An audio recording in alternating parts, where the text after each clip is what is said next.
이 세상에서 가장 역사적으로 어리석은 거래가 있었다면 그 거래는 무엇일까요? 아마 여러분도 손에 꼽을 것입니다마는 제정 러시아가 미국의 알래스카를 판 바로 그 사건이 아닐까 생각합니다. 사실 러시아로서는 당시 팽창하고 있던 대영 제국을 막으려는 의도가 있었던 것 같습니다마는 그러나 그럼에도 불구하고 오늘날 생각해 본다면 그것은 참으로 어리석은 거래였다라고 생각할 수밖에 없겠습니다. 알래스카의 면적이 얼마이냐 하면 171만 7,854 평방킬로미터입니다. 잘 감이 안 오시죠? 제가 평으로 한번 계산해 봤습니다. 5,196억 5,083만 5천 평. 감이 오십니까? 네, 엄청나죠? 여러분, 그 큰 땅을 얼마에 샀느냐 하면 720만 달러입니다. 당시로 86억 원의 매매가 이루어졌다고 합니다. 지금 생각하면 굉장히 싼 가격 같지만 그러나 당시에는 반대가 꽤 많이 있었다고 합니다. 이것을 주도했던 미 국무장관이었던 윌리엄 시워드가 그것을 진행했었는데요. 많은 사람들이 반대를 했기 때문에 이 미국이 그 땅을 산 것을 두고는 참 어리석은 짓이다라는 그런 비난이 꽤 높았다고 합니다. 그래서 그것을 가리켜서 시워드의 어리석음이다라고까지 불릴 정도였다고 합니다. 여러분, 그런데 어떻게 되었습니까? 지금 알래스카에서는 미국에서 생산하고 있는 원유의 4분의 1이 생산이 되고 있죠. 산림자원이 엄청나고요. 수산자원이 있고요. 천연자원이 나오고 있고요. 또 백금을 비롯한 많은 천연자원들이 생산되고 있습니다. 그야말로 미국의 보물이 되었습니다.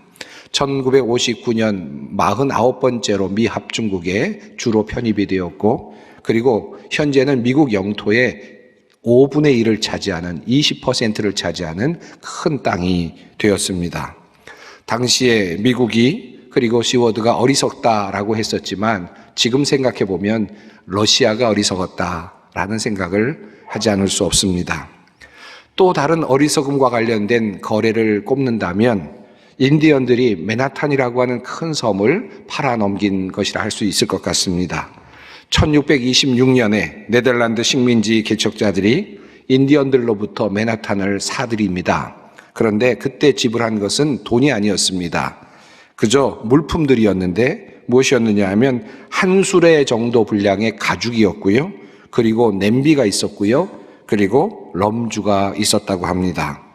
그 가치는 그 당시 가치로는 60길더에 해당되는 가치였다고 합니다. 1846년에 그 가치를 한번 환산해 보았는데 그 당시 화폐 가치로 24달러 정도의 가치였다고 합니다. 그리고 또 2014년에 그 달러 가치를 당시의 현물 가격으로 다시 환산해 보았더니 약 2,600불에서 15,600불 정도 가치가 있다라고 그렇게 판정을 하였습니다. 약 한 9년 전에 나온 판단이니까 한 10년, 9년이 지났으니까 지금쯤은 그 현재 가치로 얼마나 될까요? 2배가 올랐다면 한 3만 불 정도 될 것 같고요. 또 5만 불, 10만 불 정도 하더라도 지금 생각해 보면 너무나도 싼 가격이다라는 생각이 듭니다. 맨하탄의 전체 면적이 87.5 평방킬로미터입니다. 2,646만 평에 해당되고요. 그냥 해변가를 제외하고 쓸만한 땅만 모아도 59만 평방킬로미터, 1,784만 평에 해당이 됩니다. 여러분, 이것을 우리가 만약에 10만 불을 주고 이 땅을 샀다라고 크게 그렇게 생각을 해도 178평을 1불씩에 샀다, 이렇게 평가를 할 수 있을 것 같습니다. 여러분, 재미없습니까? 여러분, 그 어리석은 또 다른 거래를 꼽는다면 사실은 이 네덜란드 사람들이 이 놀랍도록 싼 가격에 이 맨하탄을 샀음에도 불구하고 이것을 영국 사람들과 바꾸었다는 것이죠. 영국 사람들이 가지고 있었던 인도네시아 식민지령을 그 뉴욕의 식민지령과 바꾸었습니다. 결국은 영국 사람들이 뉴욕을 차지하게 되었고 인도네시아를 네덜란드 사람들이 차지하게 되었는데 미국의 심장이라고 할 수 있는 뉴욕을 그렇게 해서 네덜란드 사람들은 놓치고 말았습니다. 참 잘 잡았다가 그만 놓치고만 네덜란드 사람들이 안타깝습니다. 정말 생각해보다 보면 정말 어리석은 거래, 우리들 주위에도 상당히 많이 있지 않습니까?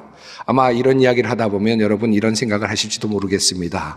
그때 그 집을 팔지 말았어야 됐는데 왜 그 집을 팔았을까? 이런 생각을 하는 분들이 혹시 계실지도 모르겠습니다. 참 어리석은 거래였다. 우리가 살면서 이런저런 거래들이 꽤 많이 있습니다. 기업을 사기도 하고 팔기도 하고, 그런데 지나고 나면 참 어리석었구나 라고 생각되는 것들이 참 많이 있죠. 성경에도 그와 비슷한 이야기가 있습니다. 아주 대표적인 케이스죠. 잘못된 거래, 그리고 정말 어리석은 거래로 우리가 비유적으로 알고 있는 말씀이 바로 오늘 본문 말씀입니다. 바로 에서가 야곱으로부터 팥죽 한 그릇에 자신이 가지고 있었던 장자의 권한을 팔아넘긴 바로 사건입니다. 이 이야기는 마치 비유처럼, 마치 수고처럼 오늘날 사회 속에서도 회자되는 그런 말씀입니다. 사실 오늘날의 사회는 거래가 아주 활발하게 진행되고 있는 사회이죠. 수많은 거래가 이 땅에서 이루어지고 있습니다. 서로 자신의 이익을 계산하겠죠. 그리고 나름대로 남는다라는 생각을 하면서 거래를 할 것입니다. 하지만 이 모든 거래에는 좋은 거래가 있지만 항상 그런 것은 아닙니다. 나쁜 거래가 있고요. 때로는 탐욕스러운 거래가 있고요. 위험한 거래도 있고요. 때로는 불법으로 진행되는 거래도 많이 있습니다. 오늘 우리는 성경의 오래된 이야기입니다만은 이 에서의 이야기를 통해서 거래와 관련하여서 하나님의 지혜를 함께 찾아보도록 하려고 합니다. 아마도 에서는 팥죽을 꽤나 좋아했던 모양입니다. 그래서 에서의 별명이 에돔입니다. 에돔이라는 말은 붉다라는 말인데 그의 피부가 붉다라고 아마 그렇게 이해할 수도 있겠지만 그가 붉은 죽을 먹고 싶다고 해서 에돔이라고 불렀다고 성경은 그렇게 우리에게 알려주고 있습니다.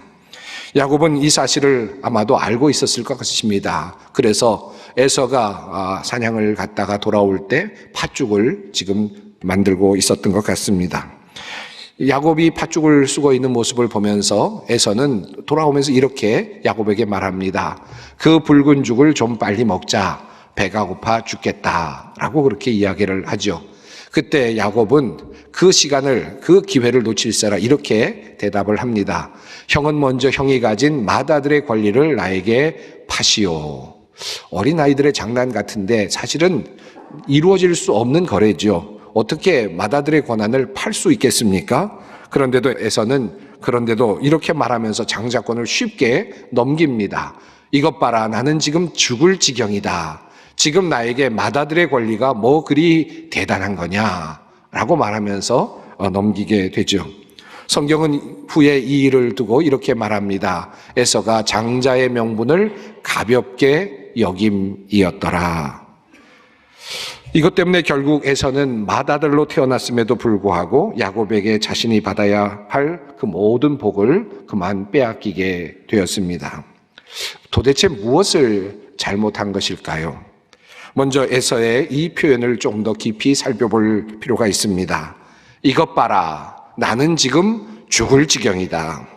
원어에는 지금이라고 하는 표현은 직접적으로 나오지는 않습니다. 하지만 이 흐름상으로 본다면 지금이라는 단어가 들어가는 것이 번역상 아마 보다 더 분명하게 드러나는, 의미가 드러나는 일이 될 것 같습니다.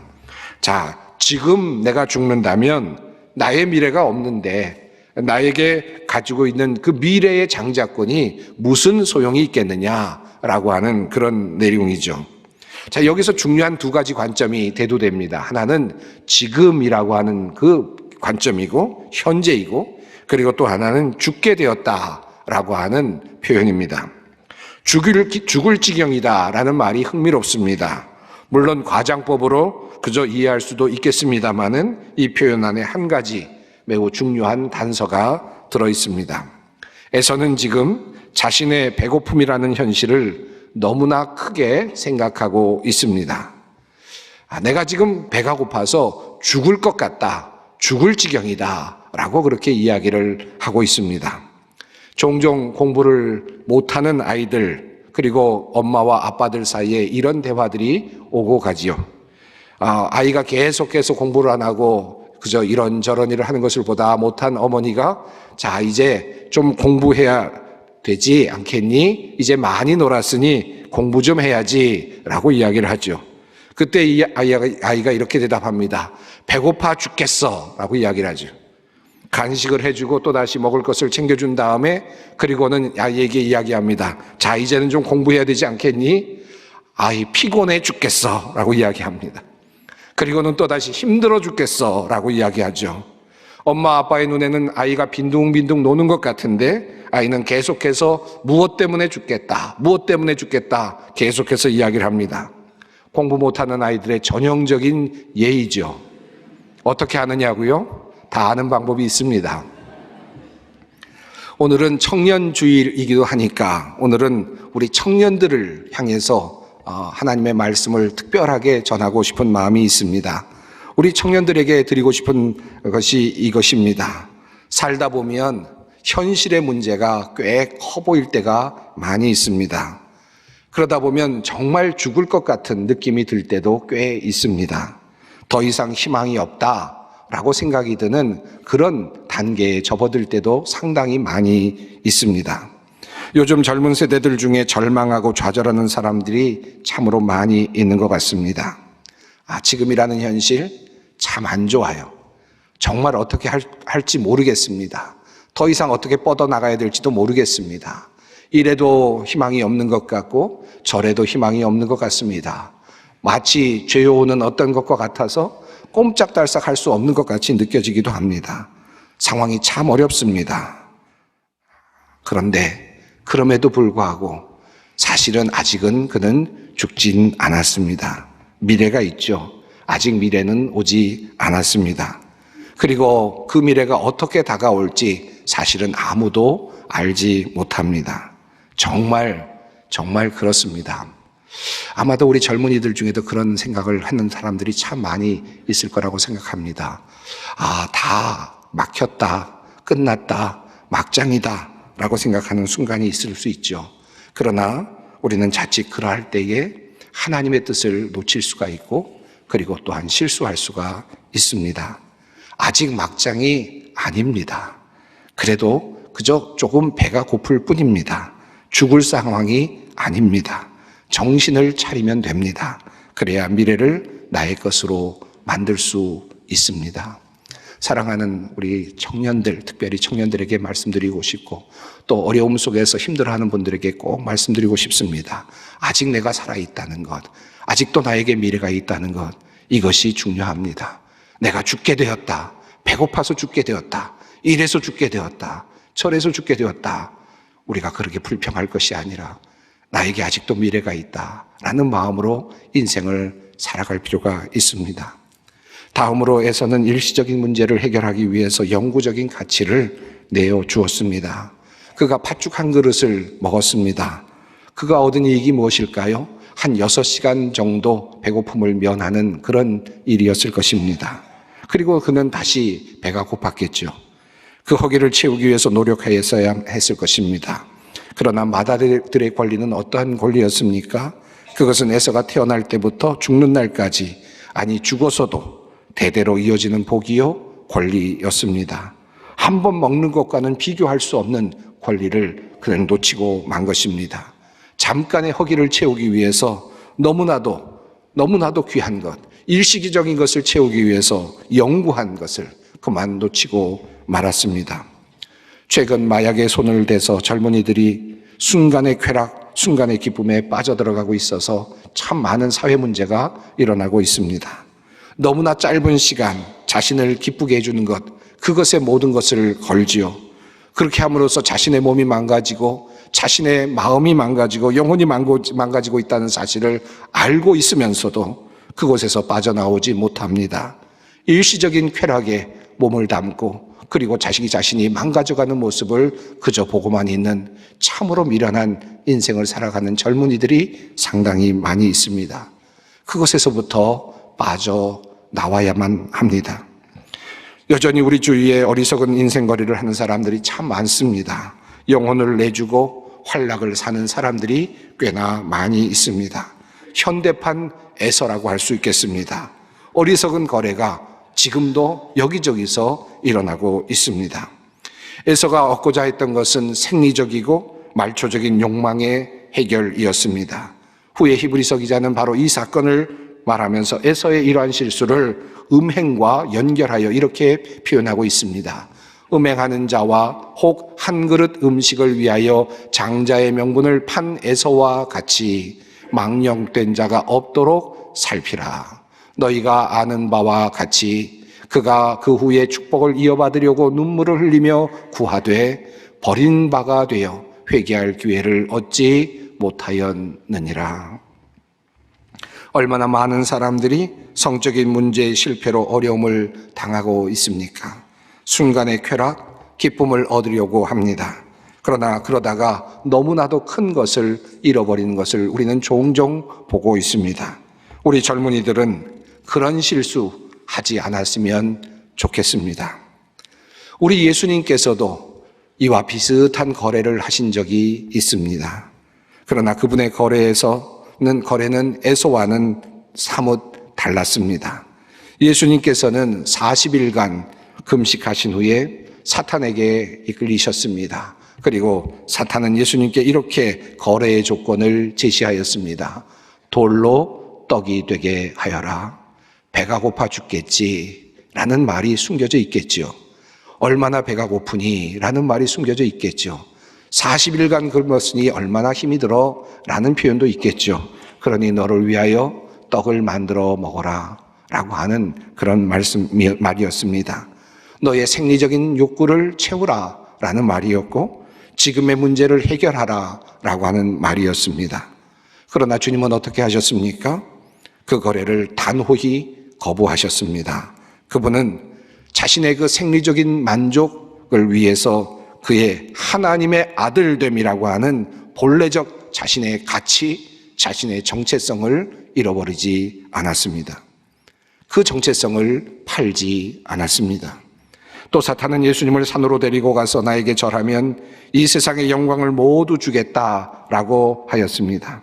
그러나 예수님은 오직 하나님께만 경배하고 그분만을 섬겨야 한다라고 말씀을 하셨습니다.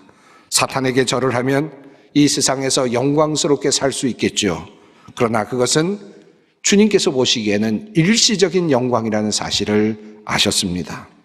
주님께서는 이 세상에서 한평생 그리고 이 세상에서 명예롭게 살고 이 세상에서 부유하게 사는 이 한평생의 삶을 영원한 생명과 바꾸려 하지 않으셨습니다.